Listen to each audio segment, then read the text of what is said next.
Hello, welcome to our podcast series, Paths to Governance, where we'll be lifting the lid on all areas of school management. I'm Sujal Zaveri and I manage Governor Clerking and Governor Services here at Enfield Council.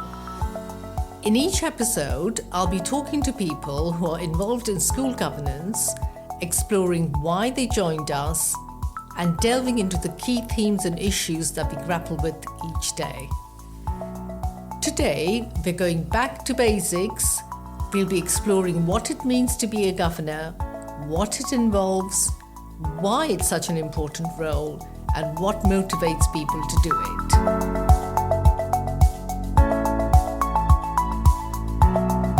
Today, we're going to talk to Richard, who's considering being a governor.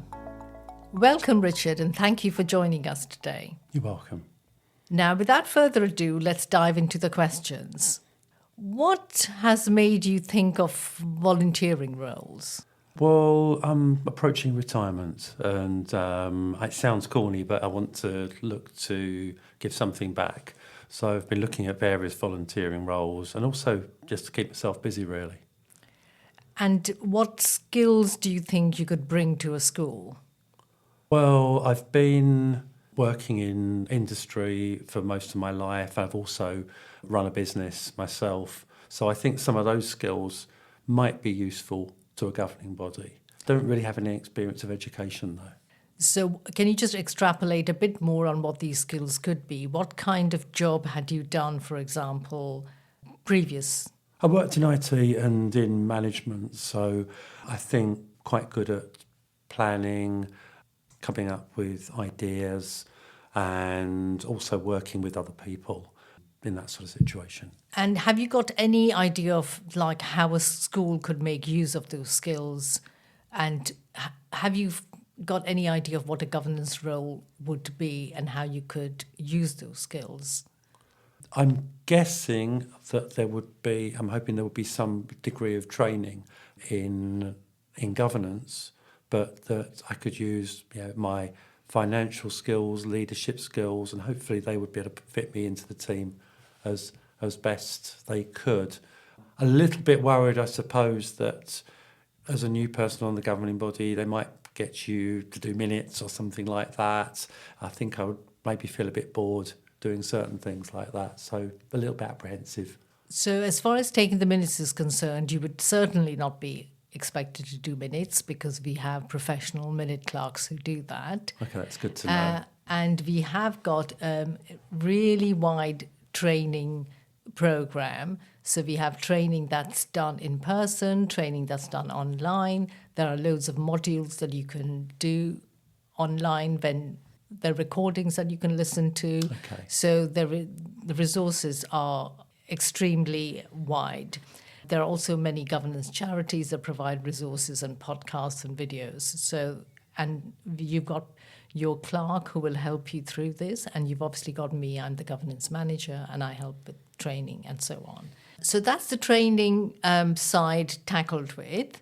And what so far has been deterring you from applying to a particular school?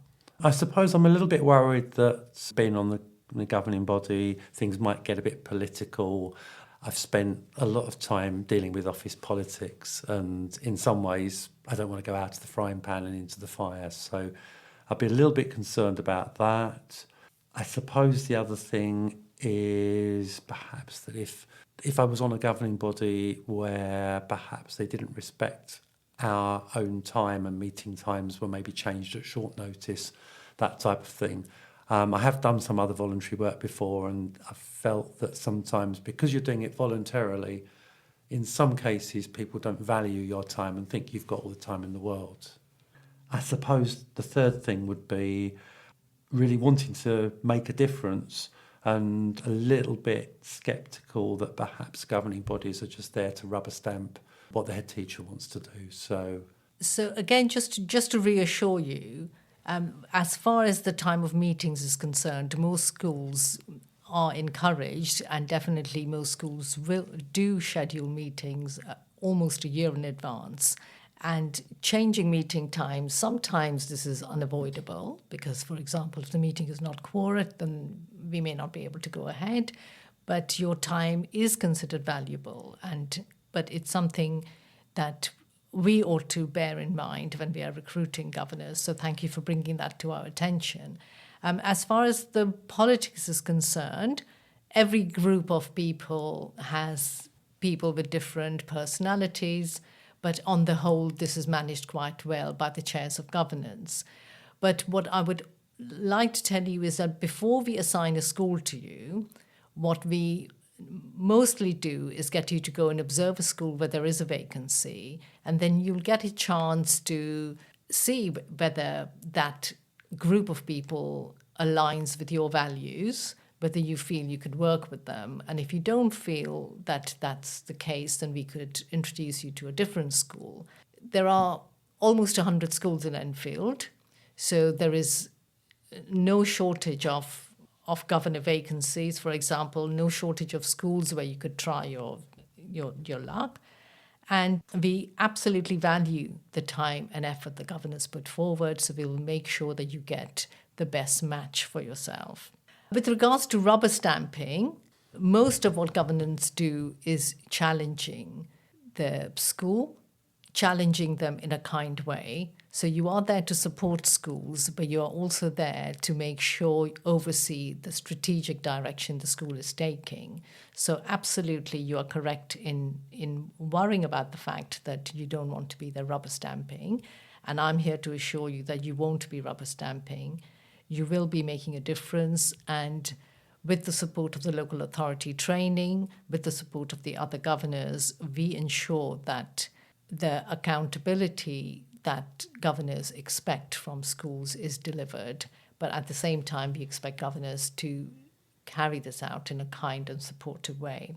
So does that answer your questions and make you feel a bit more reassured about the role of governance? Yeah, thank you very much. That's really helpful. One other thing I was a little bit concerned with was if you get onto a governing body where maybe you don't get on, and I've heard that sometimes the length of term can be 3 or 4 years, and it's probably not a good thing to take up that term and then decide you want to leave or move to another. Is there a kind of try before you buy policy at all? That's an interesting concept. We haven't got a try before you buy policy as such, but the term of office is 4 years for most governors.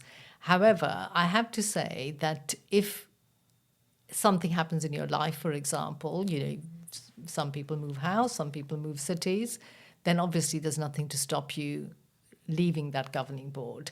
But again, if, for example, it could just be that the timings of the meeting don't match the timings that are convenient for you, and you might want a governing board that meets in the morning, for example. So there is no reason why we wouldn't be able to introduce you to a different governing board. And we have a lot of mentoring situations where you can go and observe other governing boards, or you can get mentored by a more experienced governor. So again, there is a lot of flexibility and room to swap and change. What sort of time commitment would a governing body expect? So, for example, per month or per term? Okay, that's a good question. It's a question that most people ask me. And in a survey that was done by Governors for Schools, which is a charity, the time commitment on average is about 7 hours a month. So that's what you're looking at. Okay. And you're looking at attending 2 meetings a term. So that's not a huge expectation. That's 1 governing board meeting and 1 committee meeting. But in addition, it would be nice, and you would be encouraged to do 1 visit.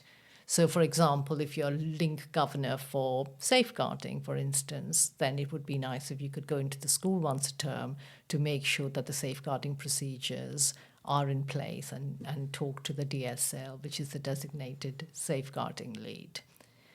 Does that sound like the kind of time commitment that you would be able to give? Yeah. And with regards to school visits, initially, presumably, you would go with a more experienced governor. You wouldn't be expected to go without preparation or without any experience. So there is somebody who's going to oversee the school visits in schools. There'll be a member of staff who'll take you through. We give you a template for school visits, Okay. so you know exactly what kind of questions to ask and what to expect. We don't normally encourage you to go with somebody else. You normally go for the assigned area. However, we sometimes have school away days where all governors go in on a school away day, and then they get to see different aspects of school life on that day. So on that day, you'd be going with other people. Another question I've got is there much background reading that I would have to do? With every meeting, there are a lot of documents that need to be read. So this depends on each individual school. So, for example, you would have to read the head teacher report to know exactly what's going on. If you're in the finance committee, you would have to read the quarterly returns to see and understand. If you're on the curriculum committee, you'd have to read the data for that particular term, so any academic progress and so on. So there is a considerable amount of reading for each meeting, but as you get more and more familiar, you'll be able to know which ones to focus on more. Some people obviously are much faster at reading and are able to understand data very quickly at a glance, and others are not. So it's difficult to put a definitive time to it. But I would say that on average, there would be about 4 documents per meeting that have to be read in detail.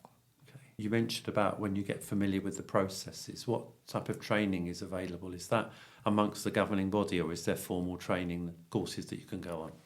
So as I've said previously, there are many formal training sessions that you can go on. So at present, we have many face-to-face training sessions that go on at Highland School.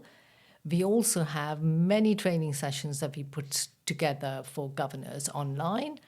And in addition, we have the collaboration with Barnet, with Kensington and Chelsea. So we swap training sessions with them. So their governors come to our training sessions and our governors are able to access their training sessions because, of course, they're all online.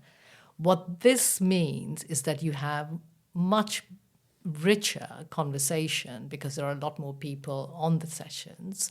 It means you have a lot more ideas floating around because we learn from each other, and different boroughs may do things slightly differently.